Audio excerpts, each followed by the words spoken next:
Seorang raja memiliki banyak gajah dalam tentara perangnya. Ada seekor gajah yang sangat kuat, sangat patuh, dan sangat terampil, serta memiliki keterampilan perang terbaik. Dalam banyak pertempuran, dia dikirim ke medan perang, tidak pernah kembali kecuali dalam kemenangan. Dia adalah gajah kesayangan sang raja dari ratusan bahkan dari ribuan gajah lainnya. Sang gajah selalu berperang bersama sang raja, penguasa di wilayah barat tersebut. Waktu berjalan terus dan sang gajah semakin tua, sehingga baginda raja tidak lagi mengirimkannya ke medan perang. Tetapi gajah tersebut tetap menjadi bagian dari tim sang raja. Karena setiap saat ketika sang raja melihat gajah tersebut, dia menjadi senang, menjadi bahagia. Sang gajah tetap mendapatkan perhatian serta fasilitas utama dari sang raja. Suatu hari, sang gajah berjalan menuju tepi danau untuk minum. Ketika dekat bibir danau, sang gajah kakinya terjebak di lumpur di tepi danau. Setiap gerakannya bukan membawanya naik, namun semakin tenggelam perlahan.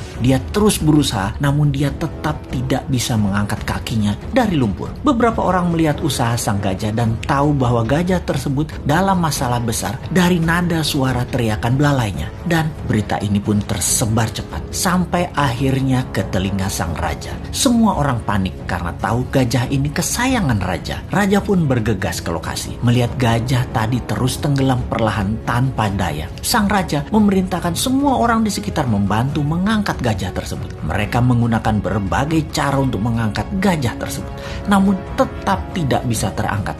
Ini bukan makhluk kecil, ini gajah yang besar. Dalam kegelisahan dan kepanikan raja serta orang sekitarnya, datanglah mantan Perdana Menteri penasehat sang raja dulu. Dia memahami situasi saat itu. Dia menatap sang gajah, kemudian menatap sang raja sambil mengatakan, "Baginda, mainkan genderang perang segera saat ini di sekitar danau. Mainkan dengan keras dan semangat." Raja pun terkejut dengan saran itu, namun dia perintahkan hal itu untuk dilaksanakan. Tak lama kemudian, genderang perang dimainkan, memainkan musik perang. Ajaib, mata sang gajah tua tadi berubah menajam. Tubuhnya mulai bergerak-gerak. Ada perubahan dari perilaku sang gajah kemudian. Sang gajah perlahan mulai bangkit dan tanpa bantuan siapapun, sang gajah perlahan menarik dirinya melawan sedotan lumpur dan bergerak naik serta kemudian berdiri. Semua orang terkejut, tak terkecuali sang raja. Ternyata bukan karena kekurangan atau kelemahan kemampuan fisik yang terjadi pada gajah tersebut.